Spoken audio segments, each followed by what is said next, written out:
بەناوی خۆی گەورە سڵاوتان لێبێت لەم بەرنامەیەدا قسە لەسەر شێوازی حکومڕانی لە هەرێمی کوردستان دەکەین لە ستۆدیۆی سلێمانی بەڕێزان کاگ ئەحمەد فاتیح پارێزەر و هەروەها دکتۆر هۆشمەند عەلی پرۆفیسۆری یاریدەدەر لە زانکۆی کوێ لەگەڵمانن، هەروەها واش قەرارە لە ستۆدیۆی هەولێری پایتەخت هەڵبەت کاگ سەعید مەموزینی کارژێڕی لەکی سواردەی پارتی دیموکراتی کوردستان ئەم بەڕێزەش هەروەها لەگەڵمان بێت. زۆر سپاسان دەکەم بەخێر بن، بەخێرهاتنتان دەکەم. دکتۆری بەڕێز بە لە بەڕێزەوە دەست پێ بکەم و پرسیاری ئەوە بکەم ئەم شێوازی حکومڕانی کە لە ئێستا هەرێمی کوردستاندا ئێمە دەیبینین دەچێتەوە سەر چ مەدرسەیەکی سیاسی، ینی لە قاموسی چ شێوازێکی سیاستکردندا ئێمە دەتوانین ینی بیدۆزینەوە؟ بەڵێ زۆر سپاس بۆ میوانداریەکە و بۆ بەرنامەکەتان و بۆ کارمەندانی تەلەڤیزیۆنی و سەتەلایت پێیان، بۆ سڵاو بۆ گوێگرانیش بۆ بیسەران. سەبارەت بەو پرسیارەی بەڕێستان لە ڕابردووشەوە باسوخواسی زۆر لەسەر بووە کاک شۆڕش، مەسەلەی ئەوەی کە ئایا لە هەرێمی کوردستان چ زۆرە سیستەمێک مەوجودە، یعنی ئەو شێوازی حکومڕانیکردنە لە ڕاستیدا بە تایبەتی ئەمە ئەگەر بگەڕێنەوە بۆ مێژوو لە دوای ڕاپەڕینی نەوەتویەکەوە کورد بەو ئاوەتە گەیشت کە سیستەمێک بۆ خۆی دابنێ، ئەنجومەنێکی وەزیران ڕابگەێنێ، کابینەیەکی حکومڕانی دابنێ و پەرلەمانێک هەڵبژێرێ و پەرلەمانێک ئاوەدام کاتەوە بە خەڵک و کۆمەلگای نێودەوڵەتی ڕابگەینی کە ئێمە دەمانەوێت ممارەسەی دموکراتی بکەین لە ناوچەیە کە ناوچەیەکی گەرمە، ناوچەیەکە پڕ لە کێشە دەورمان دەوردراوە بە دوژمن بە داگیرکەر. و قسە زۆر لەسەر ئەوەیە کە ڕۆژهەڵاتی ناوەڕاست بەگشتی سیستەمەکان سیستەمی نادیموکراتین، سیستەمی خۆسەپێنن و زۆرێکن لە سیستەمی بنەماڵەیی، زۆرێکن لە سیستەمی حیزبی کلاسیکی فاشیانەی تەقلیدی کۆن لەوەی لە مێژوودا لە ئەوروپای کۆن و لە ڕۆژهەڵاتی ناوەڕاستی نوێژدا بوونیان هەیە. وە لە ڕابردووی نزیکیشماندا لەو ماوانەی ڕابردوو بە تایبەتی باسوخوا زۆر لەسەر ئەوە هەبووە کە ئایا لە هەرێمی کوردستان چ سیستەمێک حکومڕانە، ئایا ئێمە خاوەنی سیستەمێکی پەرلەمانین یاخود خاوەنی سیستەمێکی سەرۆکایەتین. بەڕاستی بەشێک لەو هێز و لایەنە سیاسیانەی کە مشارکن لە پەرلەمان و لە کابینەکانی حکوومەت لە کوردستان بە تایبەتیش ئاخی کابینەی هەشتم جەخ لەسەوە دەکراوە بەشێکیان کە ئەو سیستەمە پێویستە چاک بکرێتەوە، بە سیستماتیک بکرێت و پێویستە استراتیژێک لە سیستەمی حکومڕانی هەرێمی کوردستان دیاری بکرێت کە بکرێت بە پەرلەمانی. ینی قەواتەوە لەلایەن بەشێکی زۆر لەلایەنە سیاسیەکان قسە لەسەر ئەوە هەبوو کە ئەو سیستەمە خودی خۆی سیستەمێکی پەرلەمانی نییە. ڕاستە ئێمە پەرلەمانی کوردستانمان هەیە، بەڵام سیستەمەکە پەرلەمانی نەبووە، بەڵام لایەنێک لەناو ئەو لایەنانە کە باڵادەستتر و خاوەن کورسی زیاتر و خۆی بە هەژمون گەراتر دەزانی زەختی لەسەوە دەکردەوە کە نەخێر سیستەمەکە پەرلەمانی و پێویست ناکە بە دەستکاریکردن و بە سیستماتیکردن ناکە. بەڵام لەلایەنیکەوە لە ڕووی پراکتیکەوە دەبینین کە لە باشووری کوردستان سیستەمەکە خۆی ڕاستە ئەگەر بەناودا پەرلەمان هەبی و برادرانی بواری قانون و یاساژ ئەوە باشتر دەزانن لە ئێمە لە ڕووی دەستوریەوە، بەڵام ئێمە خاوەنی دەستورێک نەبووین و ئێمە خاوەنی ئەلفەبێتێکی سیستماتیک نەبووین لە ڕووی ئەوەی کە ئایا یەکلایی کەینەوە بە تایبەتی کە تەواو ئێمە پاش سەرۆکایەتین یاخود پەرلەمانین. لەلایەکەوە لە ڕووی پراکتیکەکردنەوە، لە ڕووی پرۆتۆکۆلاتەوە، لە ڕووی دیبلۆماسیەوە، لە ڕووی پەیوەندی هەرێمیەکانمانەوە، لە ڕووی پەیوەندی نێودەوڵەتیەکانمانەوە و لە ڕووی کاروباری ناوخۆیشمانەوە دەبینین ئەوەندەی کە لە دەستی سەرۆکەوە کاروبارەکان قەتیسکراون دکتۆرجانەوە دەگەڕێتەوە بۆ کەسایەتی بەهێزی سەرۆک و لە بەرامبەریشدا جومکەکانی تری دەسەڵات بە تایبەتی ئەوانەی لەسەر ئەم جونگانەوە سانخۆیان کەسانی لاوازن. خۆی ئێمە دەبی باز لەو هەندێک دروشمی بریقەداری ڕابردووی کۆنی ناو مێژوو بهێنین لەوەی کە بە جۆرێک دروشم بەرز بکرێتەوە کە لەلایەکەوە بانگەشە بۆ دیموکراتیەت، بانگەشە بۆ سیستماتیک و بۆ حکومڕانێکی یاسایی و قانونی لەلایەک بکرێ و لەلایەک کەشەوە لە ڕووی پراکتیکردنەوە لەسەر چەمچی شۆڕژێڕبوون و لەسەر چەمچی خەباتی ڕابردووی شاخ و لەسەر چەمچی مێژوو بژی لەوەی کە ئێمە مادەم من هەموو مادەم لە ڕابردووە تا ئێرەم هێناوە دەبی مۆ خۆشم هەر لەسەر ئەو شێواز و سیستەمە حکومڕانیە بەردەوام بووم، یان دەبی بە ئاشکرا دەستورێک بنووسرێتەوە و ڕابگەێنرێت لە هەرێمی کوردستان کە سیستەمێکە بۆ بنەماڵەیەک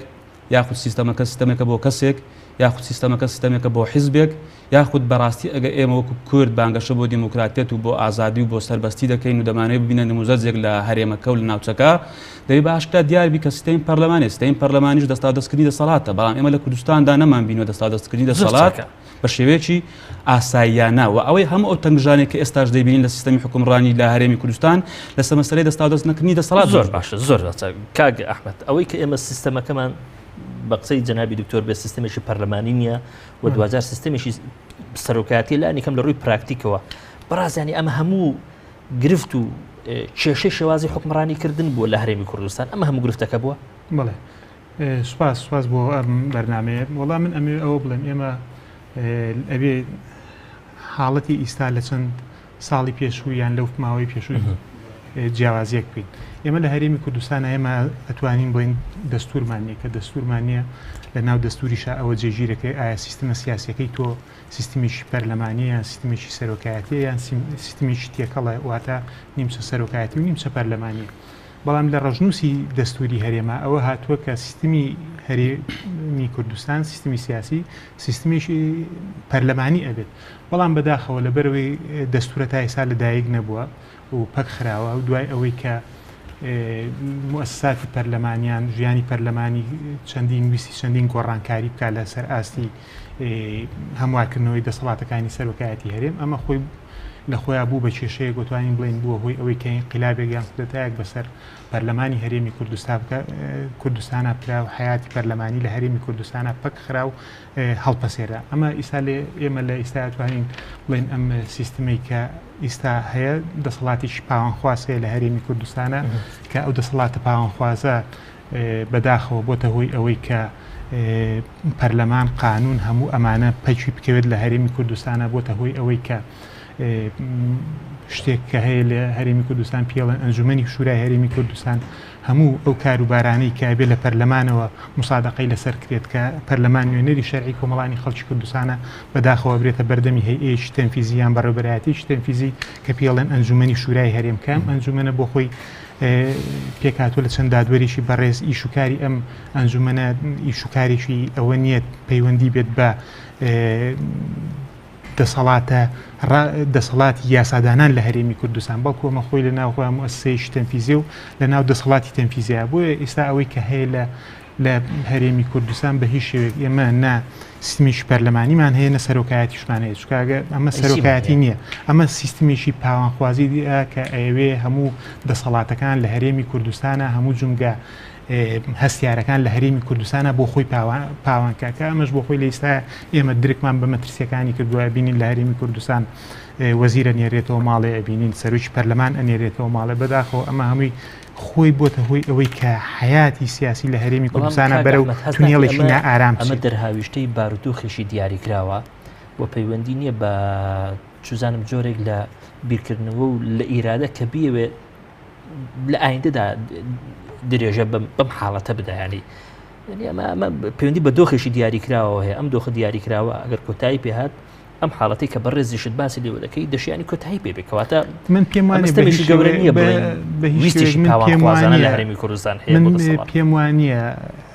کە ڕاستە ئێمە ئیسا لە شەڕێکی سەپێنراوین بەسەر هەرێمی کوردستان ئەوەی کە من ئیستا هەرێمی کوردستان کابێ شانازی پێوە بکات هێزی پێشمەرگەی کوردستانە هێزی ئاسایشە دژەتیرۆرە پۆلیسە کە توانیوێتی سەقامگیری لە بۆ کۆمەڵانی خەڵکی کوردستان دەستەبەرکە ئەگەر ئێمە ئەمانەمان نەبێ سیرەکەین گوزەرانی خەڵک سیرەکەین بارودۆخی خەڵک هەموو بارودۆخێکی خراپە بارودۆخێکی نائاساییە ئەمە کاریگەریەکی نەرێنی لەسەر ژیانی کۆمەڵانی خەڵکی کوردستانەیە بەڵام ئەوەی کە ئێمە شانازی پێوە بکەین ئەبێ ئەوەیە کە توانیمانە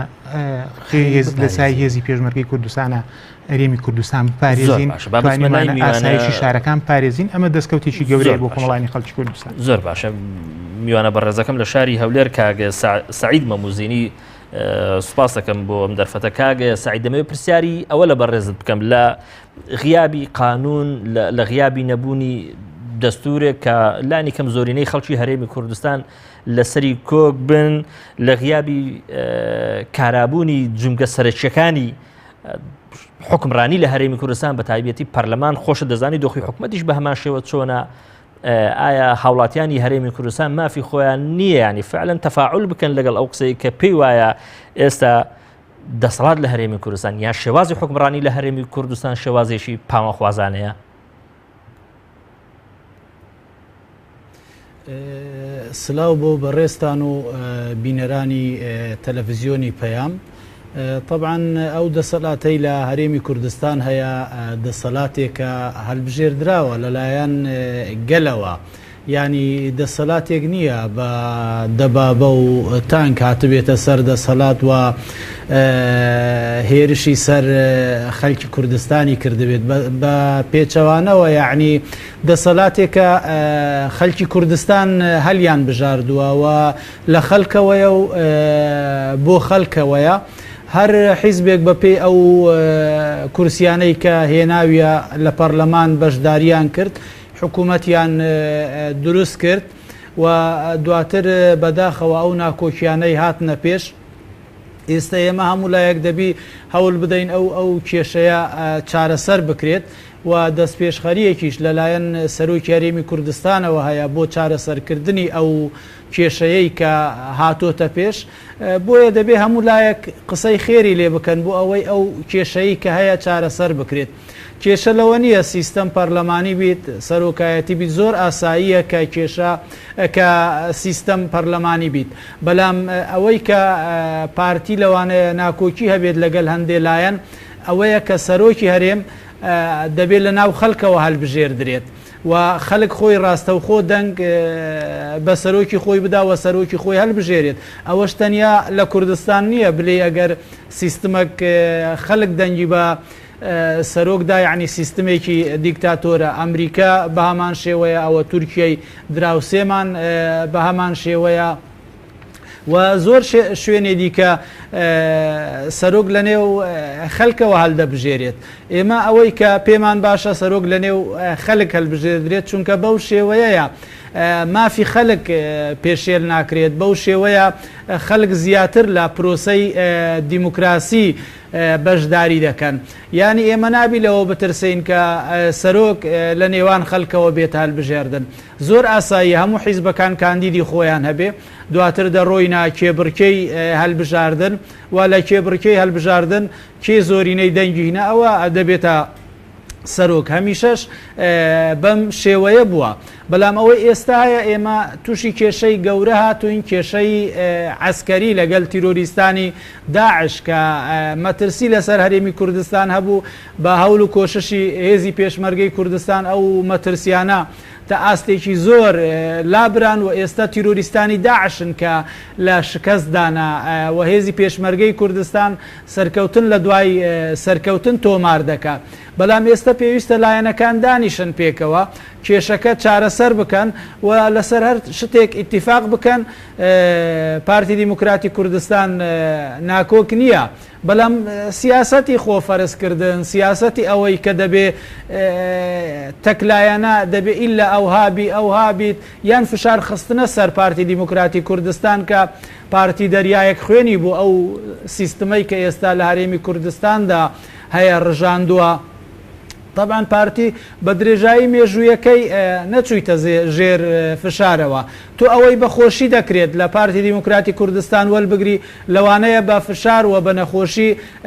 نەکرێت وەلی بگری. هەر ئەمڕۆ کە دەست پێشخەری پارتی ئەوە بوو کە سەرۆکی نووسینگەی سەرۆکایەتی هەرێم سەردانی مامۆستا عەلی باپیری کرد و سەردانی هەموو لایەنەکانی دی دەکات و ئێمە لەو بڕوایە داینە ئەو کێشەی کە هەیە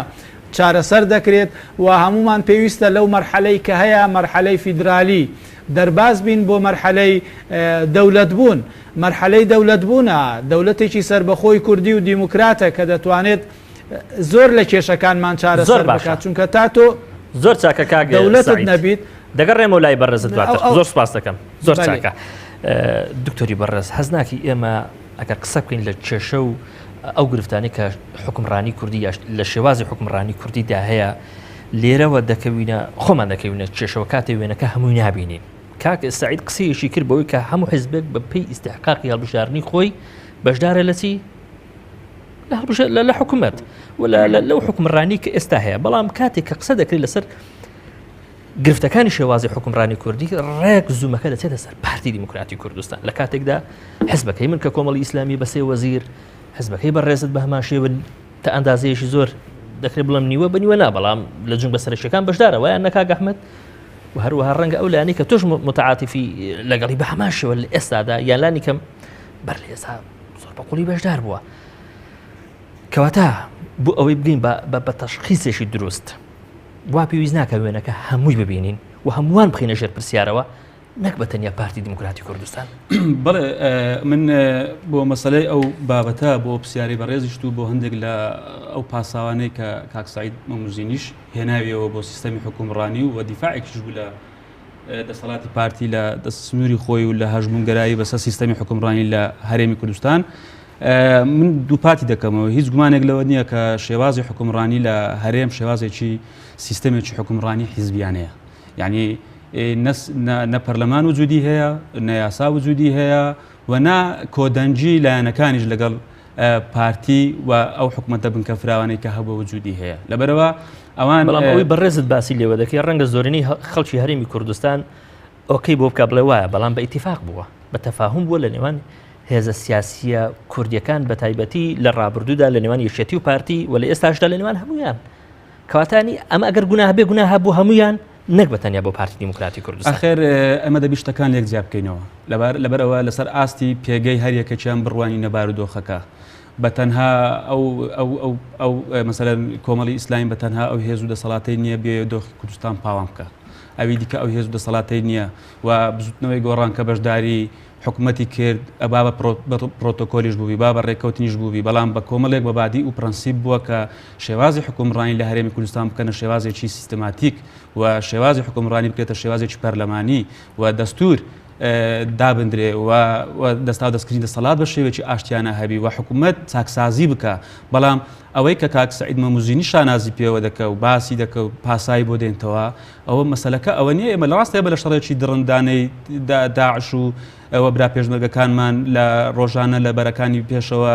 جانفیدایی دەکەن ئەوە مانای ئەوە نییە ئێمە ئەو پاساوانە بێنینەوە بەوەی کە هەموو شتێک پەک بخەینە ناوخۆ واز لە هەموو شتێک بینین واز لە بناغەدانانی هەموو شتێک بینین لەبەرەوەی لە شەڕێکی هەنووکەی داین لەبەرەوە ئەوەی کە لە ڕابردوودا پارتی دیموکراتی کوردستان لە سیستەمی حکومڕانیدا کردی ئەوەی خستۆتە ڕوو بە ئاشکرا کە شێوازی حکومڕانی لە کوردستان شێوازێکی حیزبیانەیە و دەبینی وەزیرێک دوو پۆستی و دوو وەزیری هەیە و بەڕێوەبەرێک پۆستی وەزیر بەڕێوە دەبا و پەرلەمان وجودی نییە یاسا بەسە دەچی هانا بۆ دادگا و بۆ وەزارەتی داد دەبن بەڵام ئەمە هێشتا شێوازێکی پێشکەوتوانە نییە کە لە کاتێکدا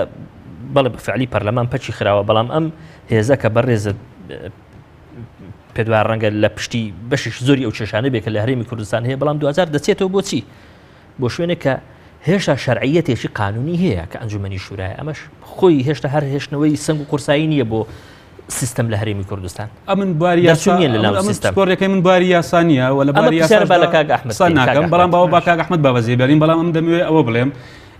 پەرخستنی پەرلەمان کاک سەعید دەڵێ ڕێز لە دەنگ و لە ئیرادەی گەل بگیرێ لەبەرەوەی ئەو حکوومەتە بە دەنگ و ئەو پەرلەمانە بە دەنگ هاتی ئەوە ڕێزگرتنە لە ئیرادە و خەڵکی کوردستان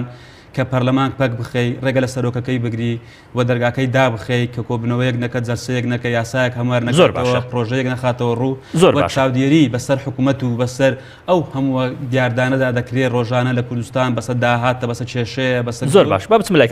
کاک ئەحمەد ئەوەی کە ئێستا هێشتا لە دەروی سیستەمدا ئێمە نابینین هێزەکان مامەڵە بکەن ڕاستە ئێمە ئەنجومەنێکمان هەیە ئەنجومەنی شورایە خۆی بەشێکە لە وەزارەتێک بەڵام ئەم هێزە 2000 بۆ ئەم دەستگایە با دەستگایشی بچوشیش بێ لە چوارچێوی وەزارەتێک گەڕاوەتەوە نەهاتوە وەکو حزبی بەعەز بە نمونە ئەنجومەنێک دروستکە بە ناوی ئەنجومەنی شۆڕش باشە هەموو شتێ بە لە سەروی پەرلەمانیشەوە بە یاسا دەرکا یاسا تەزدیقکە باشە لە کاتێکدا ئەم هێزە ڕەنگە بتوانێت ئەمەش بکات ئەمە هێشتا هێشتنەوەی بەهانیە بۆ سیستەم من سەرەتا ئەواڵم ینی کاتێکە پەرلەمان هەڵبژێرە پارتی 38 کورسیە بوو پارتی براوەی یەکەمی لیستەکانە پارتی زۆرینەی دەنگەکانی نەبردووە واتە 50 زایدیشی نەبردووە بێ بە گەورەترین کوتلەی پەرلەمانی و حکوومەت تەشکیلکە خۆی لە خۆیەوە پرۆسەی حکومڕانی بە هەڵەیە هات ینی بەس حەقێک پارتی بڵێ 38 کورسیە ناوە بەڵام 50 زایدیەک نییە کە بتوانێت گەورەترین کوتلەی پەرلەمانی بێت بۆەوەی پرۆسی پێکەنانی حکوومەت تەشکیلکە ینی لەسەرەوەمە بەغەڵەتیات و ئەمە یەکسەرم 38 کورسیە بووتی من یەکەم و دەست بە گفتوگۆکانەکەین بۆ پێکەنانی حکوومەت باشە ئەمە ڕۆی تێپەڕ دوای ئەوە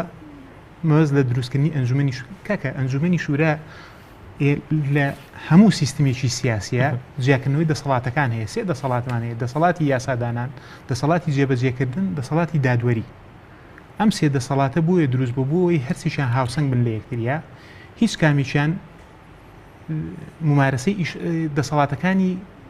بوارەکەی تر نەکات بۆ ئەوەی سیستم و تەوازن تێک نەچێت لەو دەوڵەتەیە ئەوەی هەیە مؤسسەیەکی پێڵێن پەرلەمان لە پەرلەمانی کوردستانەوە یاسا داڕێژرێت یاسا دەرەچێت ئیشی پێکرێت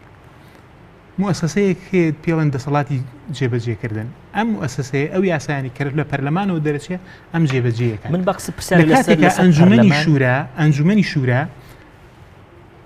دامەزراوەیەکە بۆچی دروست بوو ئەم ئەنجومەنە بۆیە دروست بوو لە دەسەڵاتەکانیشە بەم شێوەیە ئەم ئەنجومەنە بۆیە دروست بوو کاتێک کێشەیەک لە بینی دو وەزارەتە دروستە بێ کاتێک کێشەیەک لە بینی دوو دائیرەی یەک وەزارەتە دروستە بێت لە دەسەڵاتی تەرفیزی کاتێک کێشە لە بینی سربەخۆکانە دروستە بێ گەڕانەوە بۆ بڕیارەکان یان بۆ کارەکانی ئەنجومەنی شورا ئەمە شتێکی ئاساییە بەڵام بە هیچ شێوەیە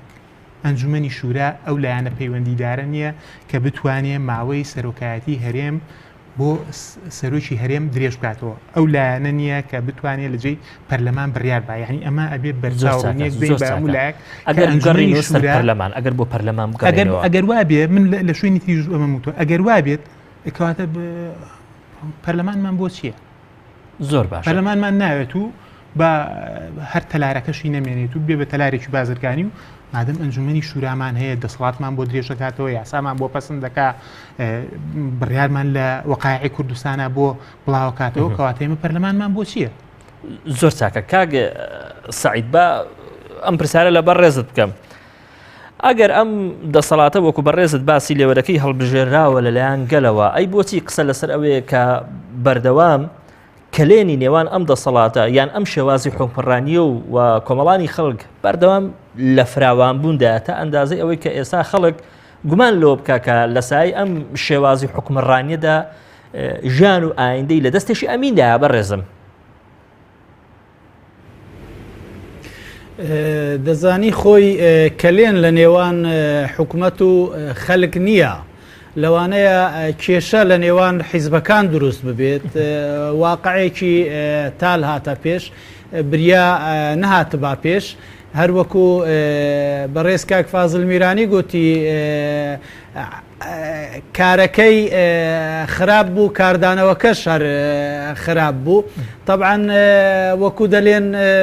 کورد دەلێن لە شەڕ کەس شەکری نەخواردووە بەڵام ئەو واقعی کە هاتە پێش مەجال هەیە ئێمە چارەسەری بۆ بدۆزینەوە بەرەو چارەسەر بڕۆین هەمومان دەزانین خالی هاوبەشمان زۆرە خالی ناکۆکیشمان هەیە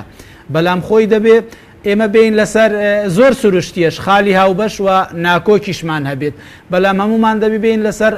خاڵە هاوبەشەکان کار بکەین کە هەمومان دەمانەوێت سعید من با پرسیارێشتر لە بەڕێزێکی دیموکراتی فیدرال من با پرسیارێشتر لە بەڕێزت کەم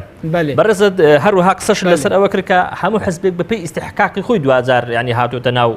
حکوومەت و ئەو جونگانەی کە پەیوەندیان بە بەڕێوەبردنی ژیانی گشتیەوە هەیە بەڵام پرسیارەکە لێرەدا ئەوێ ئەگەر ئەمە حڵبەتەوە ئەمە حقیقەتە بەڵام بۆچی ڕێگە نادرێ ینی بەهێزە سیاسیەکان لە سای ئەم شێوازی حکومڕانیدا کە بەپێی ئیستیحقاقی هەڵبژاردننی خۆیان 2000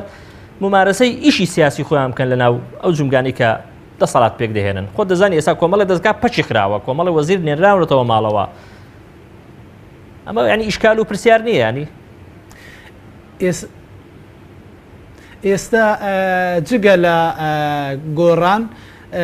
کە مۆلەت دراون وەزیرەکانیان سەرۆکی پەرلەمان باقی حیزبەکان هەمویان لە حکوومەتدانا پۆستی زۆر گرنگ لە دەست یەکێتی نیشتیمانی کوردستاندا جێگری سەرۆک وەزیران لە دەست ئەوانە وەکو کۆمەل وەزیری هەیە و وەزیرەکان ئیشوکاری خۆیان دەکەن و یەکگرتوو بە هەمان شێوە هەموو حیزبەکان بە پێی ئیستیحقاقی خۆیان ئێستا جگە لە گۆڕان کە کێشەیە کاتۆتە پێش لە ناو حکوومەت و جومگەی تەنفیزی حکوومەتە ئیشوکاری خۆیان دەکەن یعنی ئیشوکاری حکوومەت ڕانەوەستاوە بەڵام کە بۆ ئینتیمای حیزبی کە دکتۆر باسی کرد یعنی خۆی هەمومان ئینتیمای حیزبیمان هەیە بمانوێ نەمانەوێ و لە هەموو دنیاش کاتی هەڵبژاردن دەکرێت ئەوە حیزبەکانن دێنە مەیدان و کاندیدی خۆیان پێشکەش دەکەن و بەرگری لە کاندیدەکانیان دەکەن کە لە هەڵبژاردنە دەربچیت هەتا وڵاتە پێشکەوتوەکانیش حیزبی تێدا هەیە و ئینتیمای حیزبی هەیە لەوانەیە شێوازەکانیان لەگەڵ ئێمە جیاواز بیت بەڵام کە حیزب هەمومان ئینتیمامان بۆ حیزب هەیە و ئەو حیزبانە خۆیان لە کەوکەبێکی دیکە نهاتونە لەناو ئەو جەماوەرە دروست بوونە ئەو حیزبانە بوونە کە لە شاخە خەباتیان کردووە دواتر هاتۆنەتە شار لەگەڵ خەڵکە لە سەرهەڵدانی پیرۆز سەرهەڵدار بوونە و ئەو کەشەی ئەمڕۆ کاتۆتە پێش هەموو هێناویانەتە پێش کەواتە حیزبە خۆی کاندیدی خۆی دیار دەکا یان ئەندامەکانی پەرلەمانی خۆی وەکو کاندید پێشکەش دەکا ئەگەر حیزبێک 50 زائید یەکی هینە ئەوە دەڕوا زۆر چاکە دێمە وڵات هەست ناکەی کاک سعید تشخیصی حاڵەتێکی جوانی کرد بەوەی کە فعلا کە لە نێوان خەڵک و حکوومەتدا نییە ئەوەی کە هەیە کێشەیە لە نێوان حیزبە سیاسیەکان کە دوجار ڕنگدانەوەیەکی خراپی بەسەر ژیانی خەڵکیشدا دروست کردو هەز ناکەی شێوازی حکومڕانی لە هەرێمی کوردستان بۆتە بارمتەی ئەو ململانە سیاسیانی کە لە نێوان حیزبەکاندا هەیە خۆی حیزبە سیاسەکانی کوردستان هەڵقوڵاوی نا کۆمەلگای کوردینە ینی کەسایەتێک نین کەسانێک نین لە دەرەوەی ئەو کۆمەلگایە بووبن بەڵام خۆی ئەو بارودۆخەی کە حیزبە سیاسەکان لە هەرێمی کوردستان و بە تایبەتیش باڵا دەستەکان کە دروستیان کرد لە ماوەی ڕابردوودا وایان کردووە کە بێگومانم لەوەی کە هیچ متمانەیەک نەماوە لە بینی حکومڕانی لە کوردستان و خەڵک ینی خەڵک ئێستا لە هەموو ئاستەکاندا لە هەموو چین و تۆژە جیاوازەکاندا ولا هەموو ڕەنگە جیاوازەکانیشدا بیگرا هەر هەمووی بای خۆی کەم و کوڕیەکان دەستنیشان دەکە هەر هەمووی بای خۆی گلەیەکانی هەیە هەر هەمووی بای خۆی گازاندەی هەیە لەوەی کە متمانە نەماوە بەو شێوازی حکومڕانیکردنە لەبەر چ لەبەرەوەی کە تۆ کە هاتی خۆت زاڵ کرد بەسەر یاسادا خۆت زاڵ کرد بەسەر گەورەترین دەستگای یاساداناندا خۆت زاڵ کرد بەسەر پارتەکانی دیکەی هاوبەشت لەگەڵ حکومڕانیکردندا کاک سەعید ئاماژە بە شتێک دەکە دەڵێ جگە لە گۆڕان کە مۆڵەت دراون باشە بەچی یاسایەک بەچ حەقێک ینی بەچ دەسەڵاتێک کە تۆ دێی مۆڵەت بە پارتێکی مشارێک دەدەی ناو حکوومەتێکی بنکە فراواندا بەس لەبەر ئەوەی ئیرادەی خەڵکی گیاندا ناو ئەنجومەنی وەزیران و پیادەی پرۆژەیەکی چاکسازی درێژخایان دەکە بۆ ئەو کۆمەلگایە بەس لەبەر ئەوەی ئەوانە پێداگری لەسەر قوتی خەڵک و لەسەر داهاتی شاراوە و لەسەر پرۆتۆکۆلاتی نهێنی ئیقلیمی نێودەوڵەتی دادەگرن لەوەی کە دەبێ ئەوانە شەفاف بن و خەڵک بیزانی و تاچی کوردی لە کۆمەلگا لە باشوور بەو حەق و مافە ئازادیانەی خۆی بگا بەس لەبەرەوە مۆڵەت دراون بێگومان با ئەو بێ ئەو پاساوانە بێنتەوە کە بۆچی مۆڵەتیدان نایە باسی ئەوە بکە بەس دەرێ لەبەرەوەی مشکلە دروست نەبی ئێ باشە تۆ دەکرێت بڵێ هەموو پارتەکان دێن لە حکوومەتێکی بنکە فراوان سیستەمێکی حکومڕانی بەڕێوە دەبین بەڵام ئەوەی کە خۆی پێ لە هەمووان بە گەورەترە خۆی پێ لە هەمووان بە قوربانی دەرترە دەبی ئەو قسە گەورە و قسە برا گەورە و ئاخر شت هەر لای ئەو بی ئێستا ڕێک وایە یعنی ئەگەر تۆ لەگەڵمی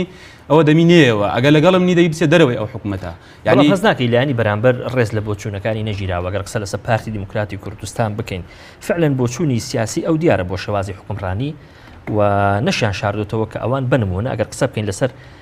شێوازی هەڵبژاردننی سەرۆکە لە ناو خەڵکە کە ئەوە ئەگەر لە ڕووی یاسایی و لە ڕووی دەستوریشەوە یا لە ڕووی عورفیشەوە قسەی لێ بکەین شتێکی ینی واریدە ئاساییە لە چەند نمونەی زۆرمان هەیە لە زۆر وڵاتانە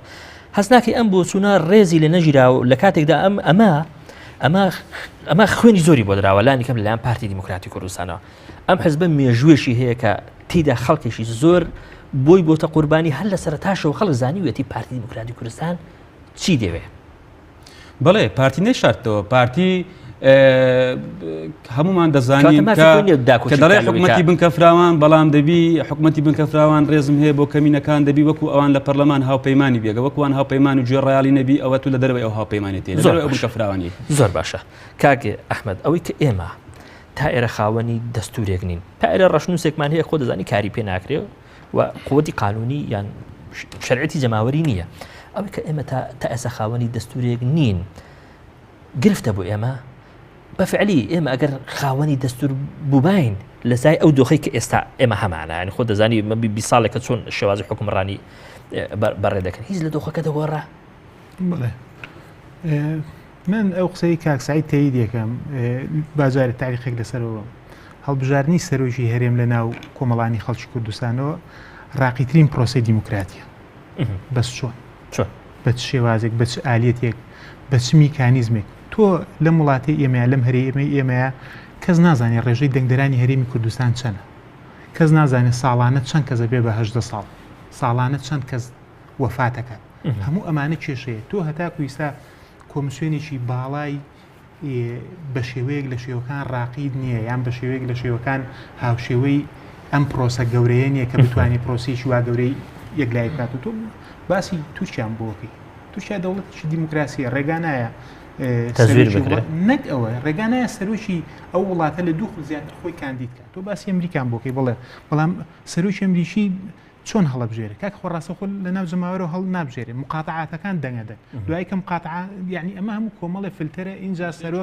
سەرۆک ئەچێتە سەر کورسی دەسەڵات و لە هیچ وڵاتێکی دنیاە لە هیچ وڵاتێکی دنیاە لە دیموکراتیەکانە ڕێگا بەوە نەدراوە کە سەرۆک لە دوو خول زیاتر خۆی هەڵبژێرێ لە هەرێمی کوردستان حیزبە سیاسیەکان من پێم وایە هیچ کاتێک لاریان لەوە نیە کە سەرۆک لە ناو جەماوەرەوە هەڵبژێرێ شەرعێتی زیاترە پرۆسەیەکی دیموکراتیە پرۆسەیەکی ڕاقیە بەڵام بەم ئالیاتانە سەرۆک نابێت لە دوو خول زیاتر سەرۆک بێت ئەبێت بە هەڵبژارنێکی شەفاف بێ ئەبێ ڕێکخراوە نێودەوڵەتیەکان سەرپەرشتی ئەم پرۆسە سیاسی بکەن بۆ ئەوەی تۆ پیشانی بیکەنمونەیەکی جوانی دیموکراتی پێشکەش گەلانەکەی لە ناوچەکە ئێمە هەرێمی کوردستان بە هەموو ئەو کەم و کورتیانەی هەمانە توانیمانە ئیسا بووینەتە دوورگەیەکی ئارام لە هەموو شوێنەکانەوە سیرەکەی نەم هەموو ئاوارانە ڕووماتیەکە ئەمە سەروەریشی زۆر گەورەیە بۆ میلەتی کورد بەڵام لە ڕووی سیاسیەوە ئێمە زۆر کەم و کورتیمان هەیە لە ڕووی سیاسیەوە ئێمە زۆر کەم و کورتیمانەیە من پێتەڵێم ئێمە کۆرێمی کوردستان پەیوەندیمان لەگەڵ چێ باشە پەیوەندیمان لەگەڵ ناوەند باش نیە پەیوەندیمان لەگەڵ ئێران باش نییە ئەوەی کە باشە تاکە دەواازەی لەگەڵ تووشایە باشە ئەوژێمازانین پەیوەندیشی ئەمەش دین چێشی اقتصادی ئێمەی باش ئێمە لەگەڵ خۆرئاوایەکانیش پەیوەندیمان باش نییە ئێمە لەو ڕۆژانەدا شۆڕش ئێمە لەگەڵ خۆرئاوایەکان بۆ باش ئەسکەریمان بینی شۆڕش ئەمە لەگەڵ خۆرئاوایەکان بۆ باشین ئێمە هێزی پێشمەرگەی کوردستان کوڕی کورد لێرە خوێنە بەخشێت بۆی استراتیژیەتی داعش و تیرۆر لەم منطقەیاتی ئیستیغلالکەین و فعلا ئیستیغلالیشمان نەکردووە بە هیچ شێوەیەکی استیغلالمان نەکردووە چۆن کوای استیغلالمان کردووە بە شێوەیەک استیغلالمان کردووە ئەبێ ئەوانەی کە هاوپەیمانی کوردن لەم پرۆسەیە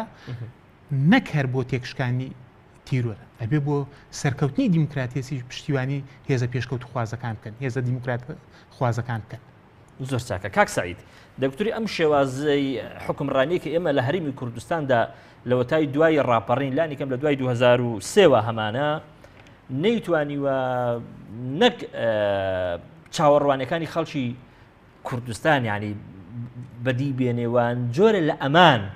لە ئایندەی خۆی بەرقەرار بکە ئەوە تا ئێستا دەیبینین ئەوەی کە لە ڕابردوودا پێی دەگوترا ژێرخان هەمووی ڕووی لە داتەپینەوە لە ڕووی سیاسیەوە خۆت دەبینی پرۆسی سیاسی چۆنە لە ڕووی اقتصادیەوە دەیبینی بە هەمان شێوە چۆنە ئیتر چ شتێکەیە ئەم شێوازی حکومڕانیکردنە جێگەی شانازی بێ بووی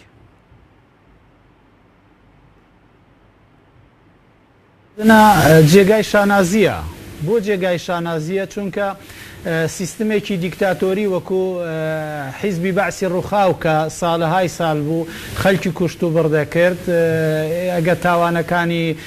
بەعس بژمێردرێت لە کوردستان ئەوە بە دەیان تەواو نابیت و ئێمە هاتینە سەر ویراسەی داگیرکەری کوردستان کە حیزبی بەعسی ڕووخاو بوو گومان هەتا حدێکی زۆر تۆ ویراسەی قەدیم لەوانەیە کاریگەری لەسەرتا هەبێت ئەوە نایەتە شاردنەوە خەلکێکی زۆر مەسەلەن چەکداری ڕژێم بوونە فترەیەکی زۆر لەگەل ڕژێم بوونە ئەوە کە زۆرینەش بوونە کاریگەری نەگەتیڤ لە سەریان هەیە بەڵام لە دوای سەر هەلدانی پیرۆزی گەلی کوردستان جیلێکی نوێ هاتە دنیا ئەو جیلە نوێیە بە پەروەردەیەکی زیاتر نەتەوەیی هاتە مەیدان لە شوێنی ئەوەی سەیری تەلەڤیزیۆنێک بکات سەیری تەلەڤیزیۆنێکی زۆری کوردی کرد لە شوێنی ئەوەی بە زمانێکی دیکە بخوێنێ بە زمانی خۆی دەیخوێند و لە شوێنی ئەوەی کە بە ئاراستەیەکی غیر نەتەوی بڕات بە ئاراستەیەکی نەتەوەیی ڕۆیشت کەواتە ئەوە هەموو شانازیە بۆ گەلی کورد تۆ دەبینی سەردەمی ڕژێم خەڵک لە مالی خۆی ئەمان نەبوو خەڵک فقط لەسەر ئەوەی کە کووردە دەگیرا و دەکوژرا و طبعا من لێرە نەبوو من لە دەرەوە بووم لە سەردەمی ڕژێم بەلام ئەوانەی لێرە کە باز دەکەن و ئەوانەی ئێمە گوێبیست دەبووین لە دەرەوە ڕژێمی دیکتاتۆری بەعس هەمومان لەسەر متافقین کە چۆن ئەو خەڵکەی دەچەوسانەوە و چۆن ئەو خەڵکەی ستەم لێ دەکرد و لە هەموو گەورەتر ڕژێمی بەعس شەڕێکی تایبەتی لەسەر مێشکی ئینسانی کورد دەکرد کە ئەوە خەتەرترە لە بومبی کیمیایی خەتەرترە لە تۆپ و فڕۆکەش بۆ چونکە تۆ جیلێک دروست دەکەی جلی کوردی لەبەرە بەڵام بە فکری کوردی ئیش ناکە خەڵکێک دەبینی مەسەلەن جامانەی کوردی لەسرە بەڵام بە مێشکی بەعس ئیشی دەکرد ئەوە ویراسەیەک بوو بۆ ئێمە مایەوە لە دوای سەرهەڵدان کە ئیشی لەسەر بکەین و تا ئێستا ئیشی باشی لەسەر کراوە بەڵام تۆ بتەوێ بە یەک ڕۆژ و درۆژ بگەیە سیستەمێکی ئەوروپی وەکو لە ئەوروپادا هەیە لەوانەیە تۆزێک زەحمەت بیت تۆ پێویستت بەکات هەیە لەوانەیە هەڵبژاردن بۆ هەڵبژاردن دیموکراسی تۆ بەرەو پێشتر بڕوە ئەوە تەجروبەی ئەوروپا هەر بەو تەجروبەیە ڕۆیشتە نەگە تۆ مێژووی ئەوروپا بەباشی بخوێنیەوە بەڵام ئەوەی ئێستا هەیە ئەوەیە کە لایەنەکان ئەو کێشەی کە هەیە چارەسەری بکەن و چارەسەری کێشەکان ئاسانە لە شوێنی ئەوەی ئێمە بە زمانی گولە لەگەل یەک قسە بکەین با بە زمانی گول و نەرمی زۆر چاک ئەمە دەکەم بە پرسیار بۆ دکتۆر فعلن ئەو کێشانەی کە لە نێوان هێزە سیاسەکاندا هەیە چارەسەرکردنیان ئاسانە ئەگەر چارەسەرکردنیان ئاسانە بۆچی درێژە دەکێشن بڵێ خۆی ڕاست دەکە ئەو مەسلەی چارەسەرکردن ئێستا دێمە سەر ئەوە بەڵام باسی زۆر شت کرا مەسلەی هەڵبژاردن وەکو کاک ئەحمەدیش ئاماژەی پێکرد هەڵبژاردن لە ڕابردوودا بە چ میکانیزمێک کراوە هەڵبژاردن لەسەر ئاساسێک کراوە و ئایا ئێستا چگرێنتێک هەیە بۆ هەڵبژاردننی داهاتوو کە بەو شێواز و پرەنسیپە نێودەوڵەتیانە بکرێت کە بێگەرد و بێخەوش بی ئەوەی یەک دوێمینیشیان مەسلەی سیاسەتی بەعس و ئەوانە ئێمە ناگەڕێنەوە بۆ ڕابردوو خۆگە بگەڕێنەوە بۆ ڕابردوو من جێگای شانازیم بی بۆی کە ئەگەر ساڵانە جارێکیش جلی کوردی لەبەر بکەم بەڵام گرنگ ئەوە نییە کە تۆ هەموو ڕۆژ جلی کوردی لەبەر بکەی و بۆ جلە کوردیەوە خیانەت بکەیت باشە ئەو حیزبی بەعسی ئەو ئاماژەی پێدەکە دەستی بگری بێنێ سەوڵاتەکە و نیشتیمانەکە هەموو هێزەکان کردووە بڵێ ئەمن بۆ هەمووی هێزەکان دەستی خیانەتی لە هێزانێک کە لە ڕابردوودا لەگەڵ وڵاتێک بەڵام هەریەکە بە سەنجی خۆی بە قورسایی خۆی و ئاستی قەبارەی خیانەتەکەش دیارە قەبارەی ئەو هێزە ڕێی پێنەدا بێ بە ئەندازەی قەبارەی هێزێکی تریانکردن بۆ ئەوە ینی پێمانە پرسیارە ینی بڵێ و مەسەلەی ئەوەی کە دەڵێ قسەی خێر بکرێ و هێزەکان چۆن بتوانن ڕێک بکەون هێزەکان هەر چوار حیزبەکەی دیکەی کوردستان غەیرە جگە لە پارتی بە یەکێتی و گۆڕان و یەکگرت و کۆمەڵیشەوە پرۆژەی چاکسازی و پرۆژەی چوارقۆڵیان هەبوو لەسەر مەسەلەی پرسی چارەسەری سەرۆکایەتی هەرێم و پرسی سیستەمی حکومڕانی لە هەرێم و بە سیستماتیکردنی سیستەم لە حکومڕانی لە کوردستاندا بەڵام ئاکامەکەی بە چ گەیشت کە گەیشتە سەر ئەوەی کە لایەنێک بە تەنها پێی وایە ئەوە گەلە کۆمەیە لەو و لاوازکردنی ئەوە و پاشکۆخستنی ئەوە دەبینی دژی وەستاوە و ئاکامەکە بەوە گەیەندرا کە ئێستا هەموو شتێک قەتیز ڕاوەستاوە تەنانەت لە نێوان ڕێکەوتنی دوو هێزی دیکەی سیاسی وەکو گۆڕان و یەکێتی لە بڕی ئەوەی ئەوان بە هێزی گولە وەڵامی پارتی بدەنەوە لە بەرامبەر ئەو هەمووە فشارەی خراپسەریان چ یەکێتی لە حکومڕانیکردندا وەکو هێزی دووەم ئەو کات و چ دواتریش گۆڕان وەکو هێزی سەرەکی لە کوردستان و حکومەتی بنکە فراوان بەڵام بەرامبەر بە سیاسەتەکانی پارتی ئەوان هاتن پرۆتۆکۆلێتێکی سیاسی دووقۆڵی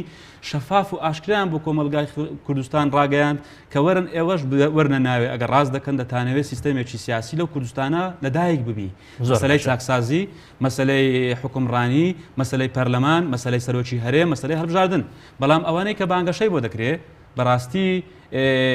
ئەمن وەکو خۆزگە بمتوانی بە کاک سعید گەشتبین بم بەڵام ناتوانم ئەو گەشتبینیە بە خۆم بدەم لەبەرەوەی تاکە هێز لە هەرێمی کوردستان ئەو ڕۆکە هەموو خەڵک لە لای ئاشکرایە کە پارتی دموکراتی کوردستانە هەموو جونگەکانی لە لای خۆی قۆرخ کردووە. زۆر باشە با ئەمە بکەم بە پرسیار لە کاک ئەحمەد ئەوەی ئەگەر وەکو پرسیارێکی ئیفترازی ئەمە وابێ کە پارتی ویستێکی پاوانخوازانەی هەیە بۆ دەسەڵات بەس هەست ناکەی لەوەشدا هێزەکانی تر بەرپرسیارن بەوەی کە لێک کاتە کە شەریکن لەگەڵ پارتی لە دەسەڵات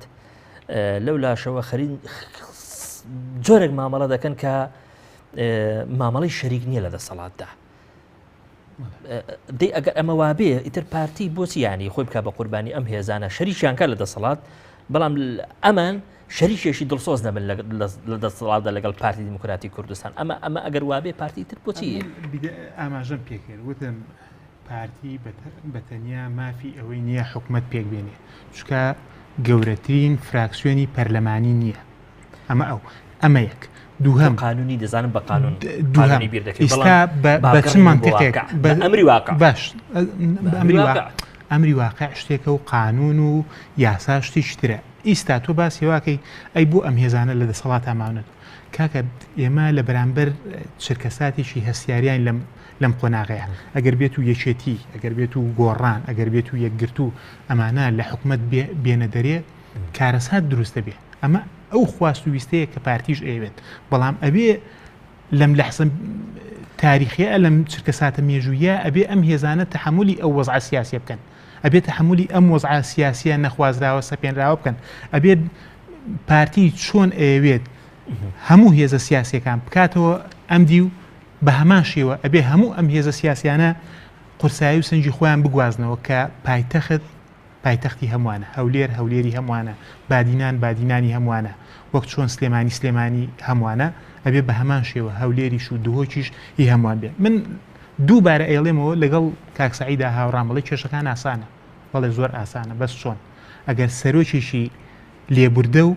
سەرۆکیشی مبادر هەبێ بەڵام لە ئێستا هیچ سەرۆکیشی مبادر نییە من یەک شتە پێڵم جەنابی مامجەلال خۆی چووە سەری ڕەش و لەگەڵ کاک مەسعودا پێکاتەوە و کۆتایی بە هەموو کێشەکان هات بوو هۆی دروستبوونی ڕێکەوتننامەی استراتیژی لەسایە ڕێکەوتننامەی استراتیژی تەواوی حیزبەکان ئازاد بوون میدیای ئازاد دروست بوو ڕاگەیاندنی ئازاد دروست بوو ئۆپۆزیسیۆن دروست بوو بنەمای ڕێکەوتنی استراتیژی بۆ ئەوە نەبوو هێزێک بێت و دیسانەوە پاوانخوازی خۆی پسەپێنێت ڕێکەوتنی استراتیژی بۆ گواستنەوەی پرۆسەی سیاسی کورد بوو لە قۆناغێکی دوای ڕوخانی ڕژێمی بەعز بۆ قۆناغێکی باڵاتر ئێمە توانیمان لە سایە ڕێکەوتنی استراتیژیات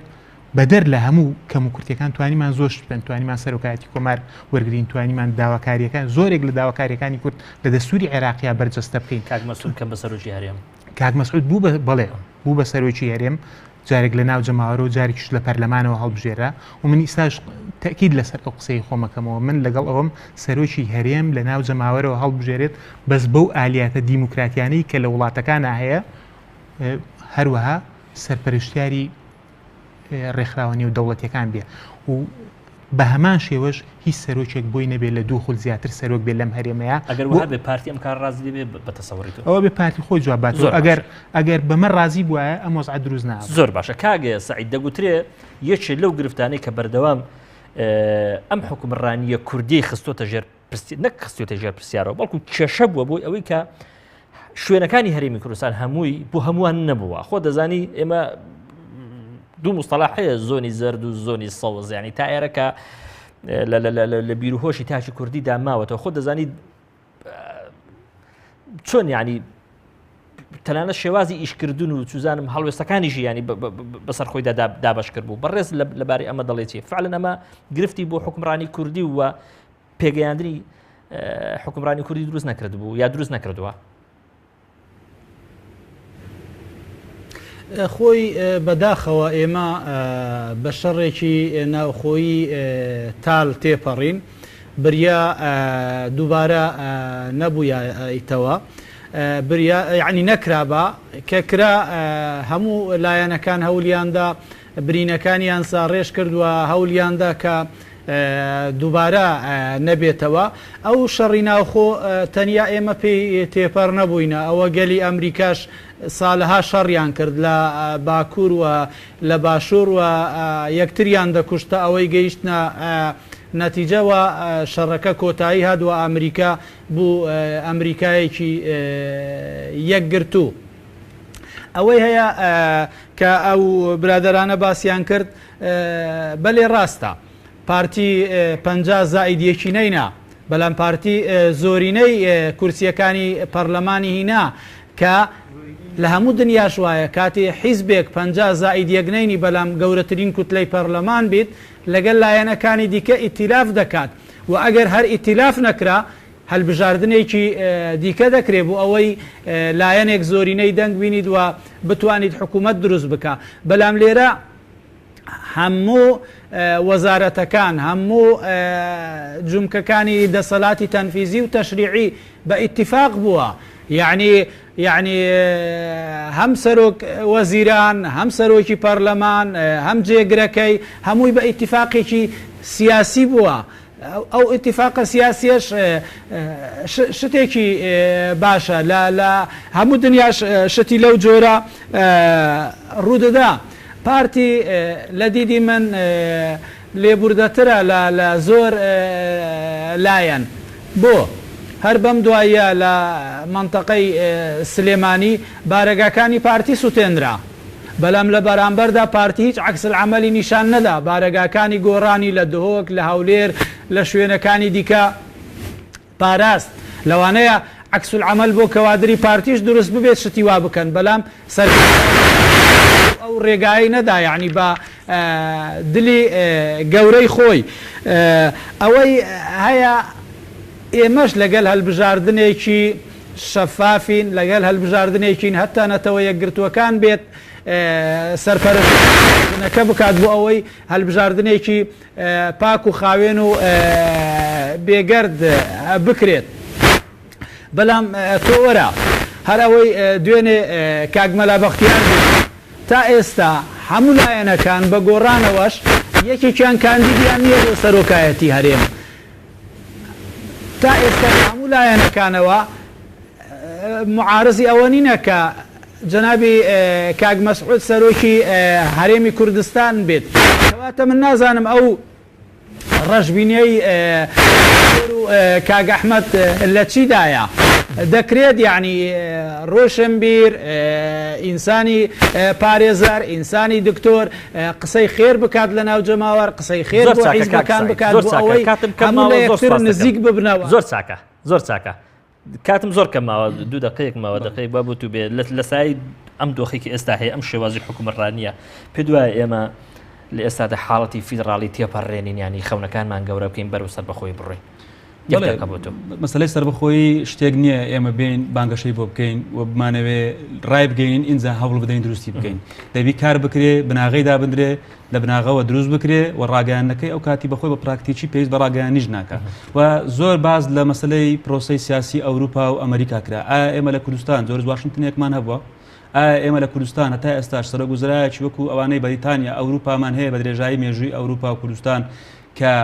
لە شتێکدا شکستیان هێنا بێن دەست دەکار بچێشنەوە ڕێگە بۆ یەکەچکە خۆش بکەن پارتێک شکست بێنی بێ ڕێگە بۆ پارتێکچکە خۆش بکە بێ حکومڕانی بەڕێوە بەبزانین ئێمە دەبێ حکومڕانیەک و سیستەمێکی کوردانەمان هەبی ئێمە نای بڵێن لە ئەمریکاوە لە ئەوروپاوە من خۆم زۆر باش شارەزای مێژووی ئەمریکا ئەوروپا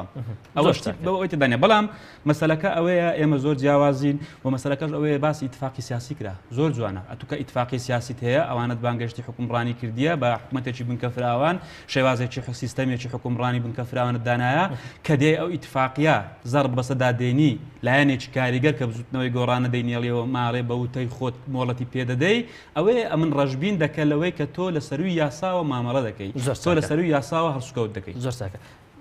هاوڵاتیانی هەرێمی کوردستان فعلا مافی خۆیانە یعنی لە سای ئەم دۆخەی کە حکومڕانانی کورد خۆڵقاندویان یانی ڕەشبین بن دۆخەکە بەم ئەندازەیە کاگ ئەحمەد بەڵێ دۆخەکە ئێمە ئاسوویی ڕووناکمان لێ دیارنی پێم وتیوتم ئێمە پەیوەندەکانمان لەگەڵ هیچ دەوڵەتێکا خۆش نییە ئەوەی کە هەشە هەرێمی کوردستان لێرە شەڕی تیرۆرەکە ئەمە یەکەم جاریش نییە کە کورد شەڕی تیرۆر بکە لە 2001 کردان تیرۆریش نابرا لێرەکەواتە ومێت هەر هەیە کە ئێمە وڵاتانی دەرەوە وەکو چاودێر و وەکو پشتیوان ئێمە کاکە لە دەستوری عێراقیە من پێم وتی وتم ئێمە وەکو هەرێمێکی فیدرال لە دەستوری عێراقیە چەسپاوین بەڵام ئەم هەرێمە ئەبێ پێگە پای دیموکراتیەکانی خۆی زیاتر قایمکە نەک ئەوەی کە ئێمە مؤسساتی شەرعی لەم وڵاتەیە بەخێ کە ئەم مؤسساتانەمان پەخست ڕێگا خۆشەکەین دەواازە خۆشەکەین بۆ حکومەتی ناوشکیلەی بەشێک لە حکمڕانانی کورد ئەوەیە کە لەسەر حسابی چاکردنی نێوماڵی کوردی هەوڵی چاکردنی پەیوەندەکانیان لەگەڵ دەرەوە دەدەن من پێم وتی ئێمە مؤسسەیەکی ڕسمی مان هەیە کە پێڵێن مؤسسەی پەرلەمان ئەم مؤسسەیە پەک خراوە هەموو ئەوانی مؤسسەیەکی تریشمان هەیە کە سەرۆکایەتی هەرێمە و ماوەکەی بەسەر ئەمەش هەیە کەواتە لێرەیە تەنها ئەبێ سەرۆکی حکومت هەستێ بەم پایانە سەرۆکی حکومت ئەوەی کە من بیزانم بە شێوەیەک لە شێوەکان هەموو بڕیاراتەکان ئەچێتەوە بۆ لای سەرۆکی هەرێم لەوێەوە بێ بڕیار دەرچێت ئەوێەوە فەرمان دەرچێت هیچ ڕێیەکی مخالفمان نەبینیوە لە سەرۆکی حکومت بەرامبەر سەرۆکی هەرێم لە تووشە ئەحمەد داودۆڵە و ئەردوگان کێشەیان هەبوو کە هەردووچیان لە یەک حیزب بوون کە هەردووچیان زۆر هاوڕێ و زۆر هاوبیر و هاوفکری یەکتر بوون بەڵام کە هاتە سەر کۆمەڵێ پرس کە تایبەت بوو بە بەرژەوەندەکانی تورکیا کە تایبەت بوو بە بەرژەوەندەکانی لێکترازان ڕووە بۆیە بەڵام لێرە ئێمە لە هەرێمی کوردستان ئەمەمان نەبین زۆر باشە زۆر سپاسانەکەم زۆر سپاسی میوانە بەڕێزەکەمەکەم لە ستۆدیۆ شاری هەولێری پایتەخت زۆر بەڕێز کاکە سعید مەموزینی کارژێڕی لەکی چواردەی پارتی دیموکراتی کوردستان هەروە زۆر بەڕێز دکتۆر هۆشمەند عەلی پرۆفیسۆری یاریدەر لە زانکۆی کۆیە هەروە زۆر بەڕێز کاک ئەحمەد فاتح پارێزەر سپاس دۆشەکەم بەڕێز سپاسی وی بەڕێزی ژەکەم بینەرانی بەڕێز دەستان خۆش